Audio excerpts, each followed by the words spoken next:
കഴിഞ്ഞ പ്രാവശ്യത്തെക്കാളും ലേശം നിറവ്യത്യാസം. ഉണ്ടാക്കിയത് ശരിയായില്ലേ? ഒന്ന് പരീക്ഷിച്ചു നോക്കാം. ആടലോടകം ഈ പ്രദേശത്ത് കിട്ടാൻ ലേശം ബുദ്ധിമുട്ടായിരുന്നു. പിന്നെ ഞാൻ കടുത്തൊരു പ്രയോഗം നടത്തി. കുടിക്കാമോ? പിന്നെ ഞാനൊരു കാര്യം പറഞ്ഞ വേറെ വല്ലതും കരുതുവോ? വേറെ എന്ത് കരുതാൻ? കാര്യം പറഞ്ഞെന്ന് കരുതും.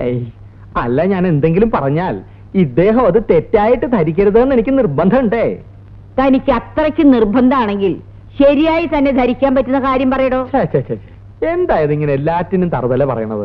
ഞാൻ വിചാരിച്ചു ഈ തല നിറച്ചും ബുദ്ധിയാണെന്ന്. അല്ല, ഇപ്പോഴാ മനസ്സിലായത് ഈ തല നിറച്ചും അതിബുദ്ധിയാണെന്ന്. അതെ, വേറൊന്നും തോന്നരുത്. നമ്മുടെ വിശ്വനാഥന്റെ കൂട്ടുകാരൻ ആളത്ര ശരിയല്ല. എന്താ ശരിയല്ലെന്ന് തോന്നാൻ കാരണം? സ്ത്രീകളെ കാണുമ്പോ ചില അടവുകളും മുറകളും പയറ്റുകളും. തെളിച്ചു പറയടോ. അവൻ നമ്മുടെ കുട്ടികളെ നോക്കി കണ്ണുകൾ കൊണ്ട് ചില കോപ്രായങ്ങൾ കാട്ടുന്നില്ലേ എന്നൊരു സംശയം.